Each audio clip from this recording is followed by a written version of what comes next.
Hi, and welcome to this week's episode of State Champs Chat. I'm Stephanie. And I'm Kiera. And Lauren's not here for a couple weeks. She's on vacation. But remember, this is your show, guys. We want to talk about you, what's trending in sports. So make sure to tweet at us and let us know what you want us to be talking about. As always, we're going to start it off with what's trending. And how can we talk about what's trending without talking about Steph Curry? That's a heart. He has my heart. I love Steph Curry. Yeah, this past weekend, he had an unreal buzzer beater. Yeah, and he always has buzzer beaters. He's awesome. But this one came from like beyond half court. He just like threw the ball from the I saw it, and my response was, of course he made that. Yeah, it was awesome, but it's like it's Steph Curry. He's just awesome. NBA's most valuable player, just reaffirming that decision for them. And then he had another one last night.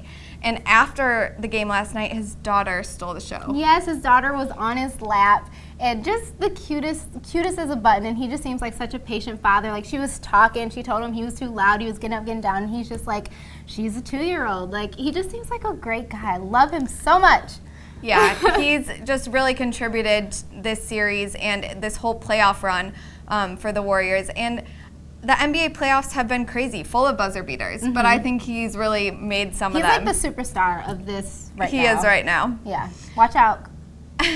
Our next trending topic is the high schooler Ronald Nelson that got into all 8 Ivy Leagues. Yeah, he got into all eight Ivy League schools and a lot of more schools, but he decided to go to the University of Alabama, and like many of us, finances played a huge part in that decision. He got a full ride scholarship to the University of Alabama, and the money he's going to save by not going to an Ivy League school, he's going to put towards going to medical school. So I think it's a great decision.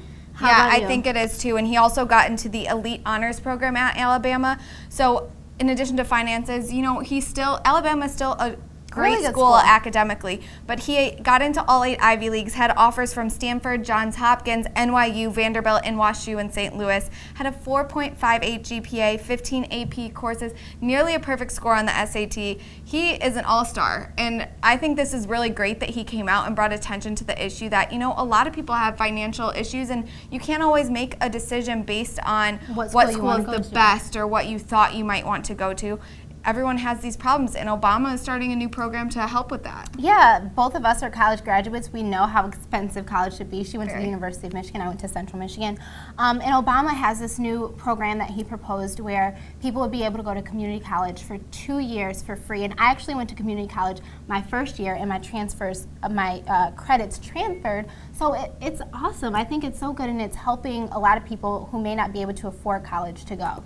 Yeah, I think it really does help in people's decision-making process. So we want to let you guys tell us what you think about this. What makes you make your decision to go to a certain college? Yeah, and how are you paying for it? Let us know. Let us know. Another topic that's what's trending, literally what's trending in the past 2 hours, is Mike Babcock is leaving Detroit. 10 years with us. We never missed a playoff with him. Yeah, 24 straight consecutive years in the playoffs for the Red Wings. And Mike Babcock, you know, he said that he wanted some younger talent and was threatening to leave. And now everyone thought he was going to go back to Canada. They thought maybe Edmonton, but he is reportedly going to the Toronto Maple Leafs, making over $5 million a year. Yeah, it's 8-year contract for $50 million. And like you said, he wasn't happy with the Red Wings. He's from Canada. He went to the Maple Leafs. I think it's a good decision for him, but we're going to miss you so much. And we're sad to see you go. Yeah, it's definitely a trending topic all over Detroit right now. And now it's on. Now we're going to beat you. So. Next is our Athlete of the Week. We always want to choose a high schooler from the area in addition to maybe a college or pro athlete. So make sure you let us know who you think should be our Athlete of the Week on State Champs Chat. This week it is Jared Scheidel of Kanawha Hills High School. The Kanawha Hills Knights, he plays for football, wrestling, and baseball for them, is a permanent member of all those teams, and he was born with severe kidney problems. Yeah, he actually had his first implant at 5 years old, and now he's on the list for another. But he's just a big inspiration for the team. He always roots for them. And his school actually has a day for him now? Yeah, the baseball team declared Jared Scheidel Day, and everyone wore orange to promote kidney awareness. They said he really brings so much passion and inspiration to not only his teammates, on all 3 teams that he's on, not only all the student athletes, but the entire school. And so we chose you as our Athlete of the Week this week. We think it's a great story. Yeah, that's awesome. Good for you. And we wish you luck in waiting for your new kidney as well. We have another athlete of the week this week, and this one's a little bit more sad. This is a professional athlete. He was a legendary athlete and adventurer, Dean Potter. Yeah, Dean Potter. He was known for base jumping and slacklining, and you know he died doing what he loved. Unfortunately, he passed away. But baselining stands for building antenna span and earth. He had the record for highest base jump ever achieved. He was the Adventurer of the Year in 2009.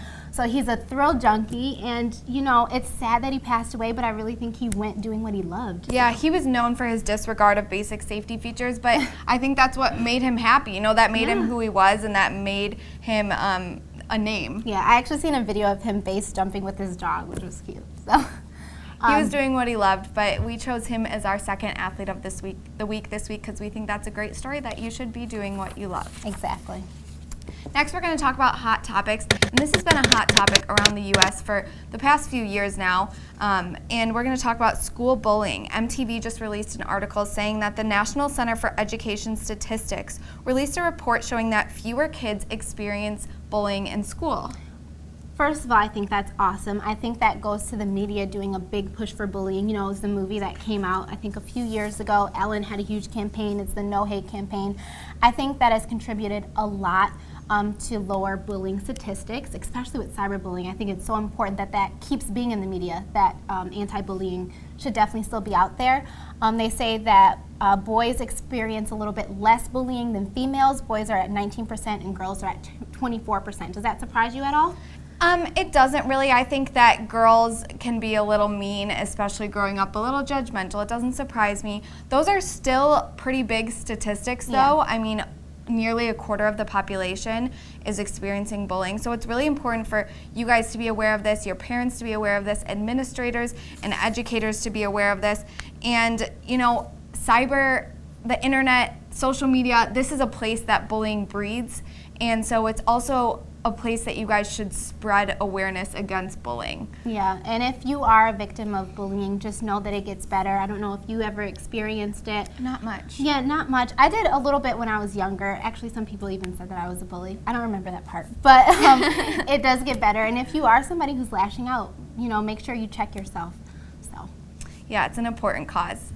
Now we're going to talk about Kiara's favorite segment on State Champs Chat, Score or Fumble. It is my favorite segment. I am talking again about Tom Brady Deflategate. It was our last week's Score or Fumble, but this week he decided to appeal his 4-game suspension. Do you think that's a score or fumble, Steph?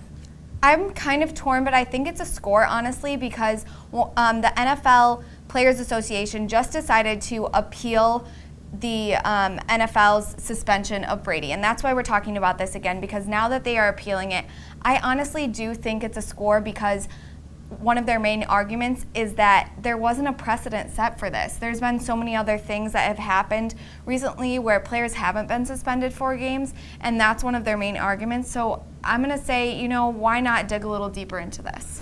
I'm going to say fumble. I'm going to say 4 games is a harsh punishment, but it's not like he's never able to play again. It's 4 games. You can still practice. You can still train. Just come back after that. And if they dig into it and it finds out that it's not probable than not, that it's exact, that he did have knowledge of it, that just destroys your credit even more. I don't know why you would want to dig into it.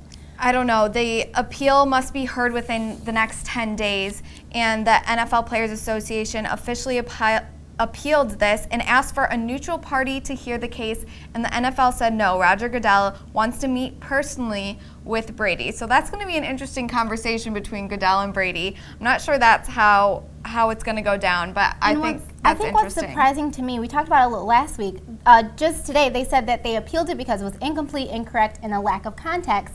But last week I reported that the head investigator said that Tom Brady didn't comply with the investigation. So, you know, we'll just see. I context, I'm not sure. They are apparently saying that the text that said use the term deflator was about a guy losing weight. That seems a little bit weird because I've never heard that term used.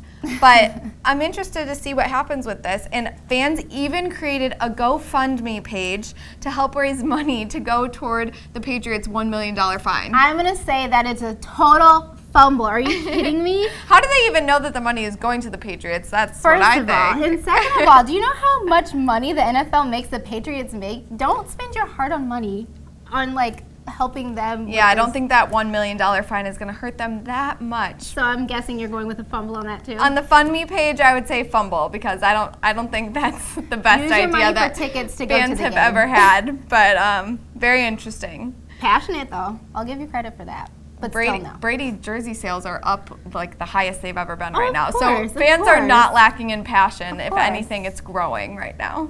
We'll see. Now we're going to head to a clip of the week. This is a new thing that we want to incorporate, and we want Yes. you guys to really get involved with this and send us clips, whether it's from high school games, college games, professional games, anything funny that has happened during the week. We want to send you guys clips, to send us clips. And our clip this week is the Phillies catcher accidentally hitting the pitcher in the throat. It's pretty hard to watch, but since I watch ridiculousness and crazy things like that, I thought it was hilarious.